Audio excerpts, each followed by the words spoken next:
Ladies and gentlemen, brace yourself for the most thrilling and informative political extravaganza of town. Welcome to Politics Hub.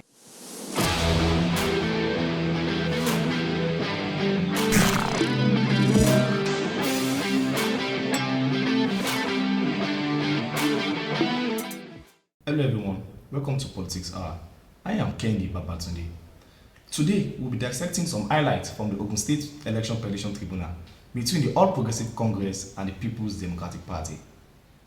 After the gubernatorial election of March 18, 2023, which produced Dapo Abiodun as the governor of Ogun State, the candidate of the People's Democratic Party, Dapo, filed a petition before the Election Petition Tribunal, seeking an order declaring him as the winner of the election.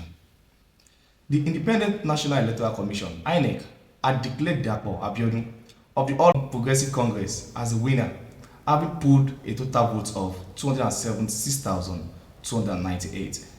Adebutu scored 262,383, while Billy Otegbeye of the African Democratic Congress, ADC, came distant third with 94,754 votes.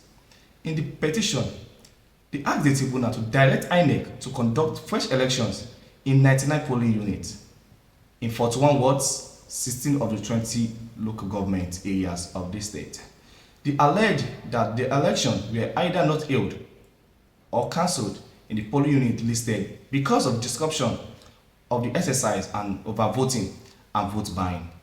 They asked the tribunal to order the fresh election of the exclusion of APC and Mr. Dapo Abiodun. Joining us on the show today is Asiwaju Akinloye, Publicity Secretary, Ogun State PDP. He will be giving us a brief update of the electoral dispute so far. Yeah, good morning. Yeah, good morning. Yeah, good morning. Can you hear me? Sure, I can hear you. Yeah, good morning.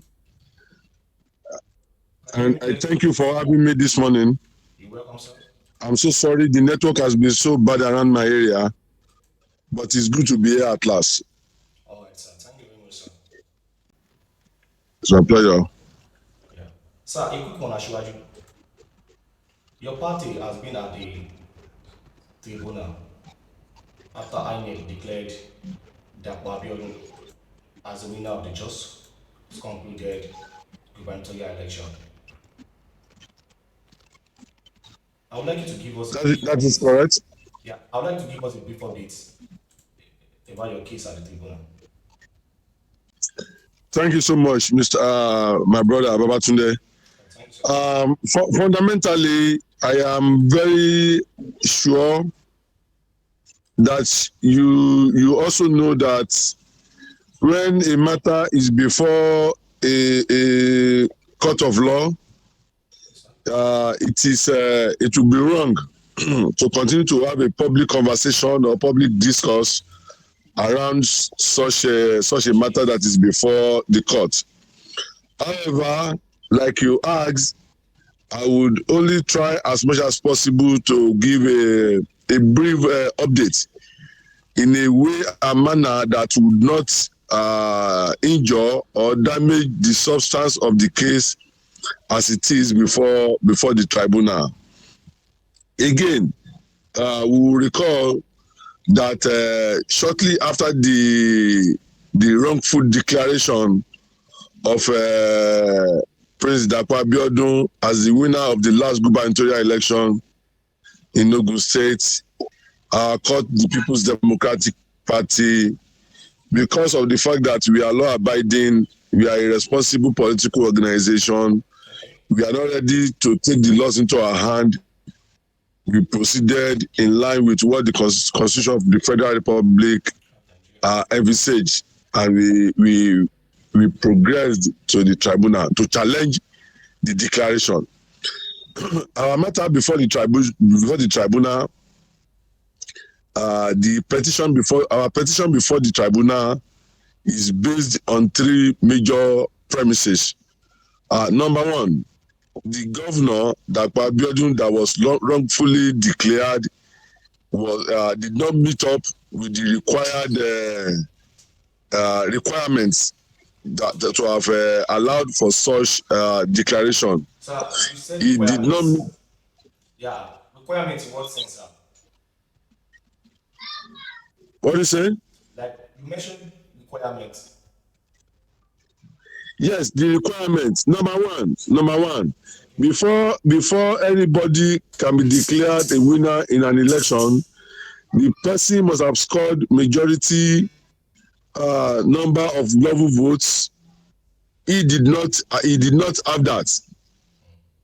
Dapo Abiodun did not have a number that is required of a level votes to have warranted such declaration. Okay. That is one. Number two, essentially, he was not even qualified. He was not supposed to participate as a contestant in that election because of his largely ineligible, which challenges eligibility to contest the election, and that is the second premise.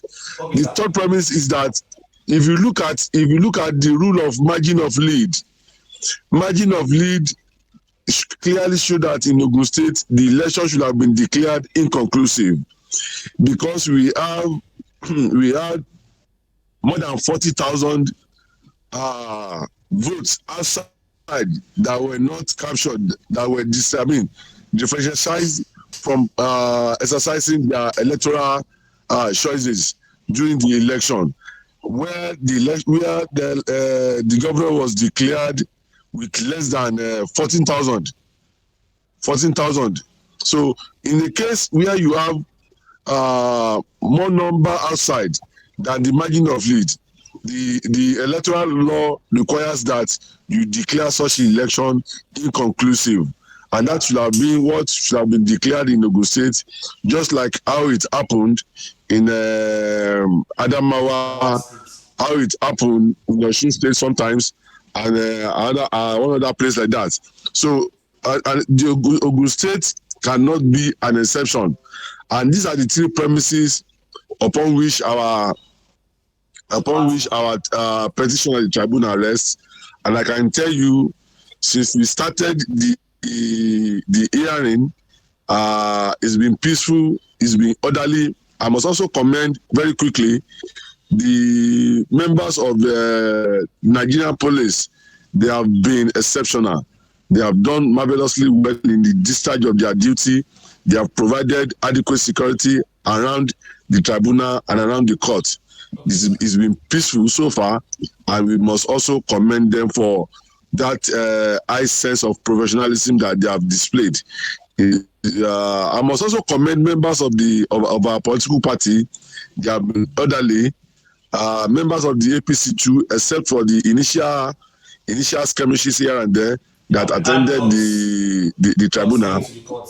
But now it's been peaceful, largely, and it's progressing steadily. Okay, sir. We heard that thugs came to the court the last time. Sorry. What did you say? We had thugs did not allow the PDP member in the court. Yeah, that was the very first day of the tribunal. That particular day, the tribunal started sitting. It was then that over serious members of the PC came with machetes.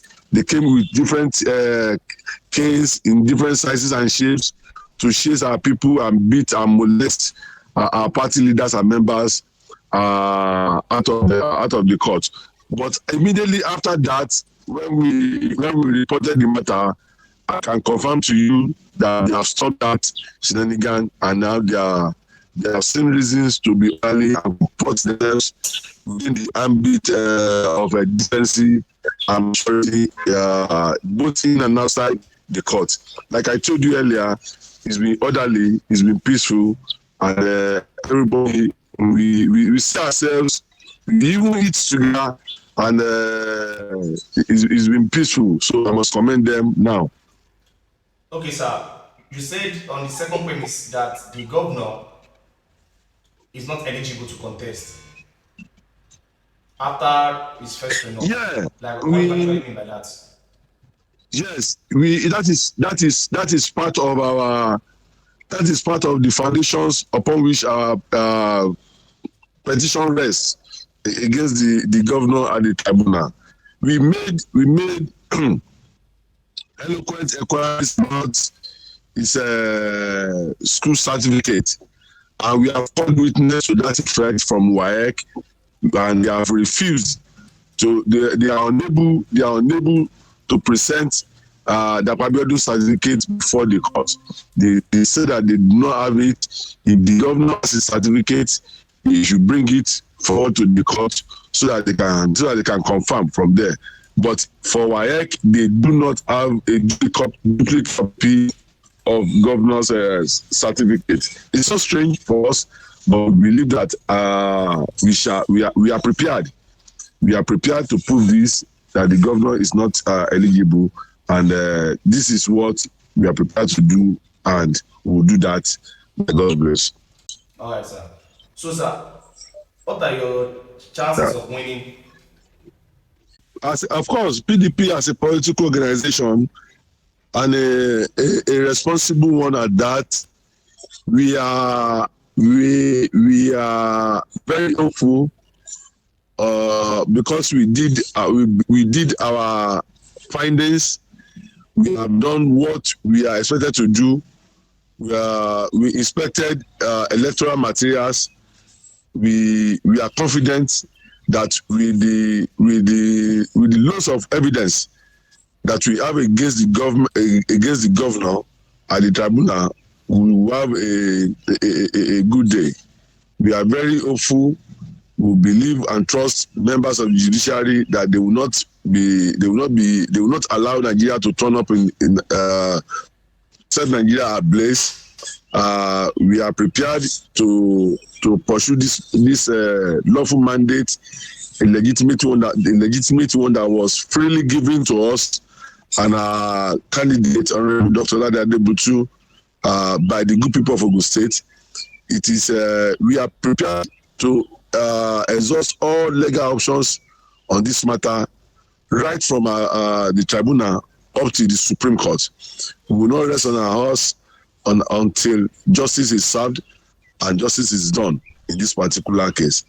For judiciary, we can only continue to encourage them to be courageous in the face of all shenanigans, in the face of all threats, in the face of all intimidation that will come from the executive arm of government.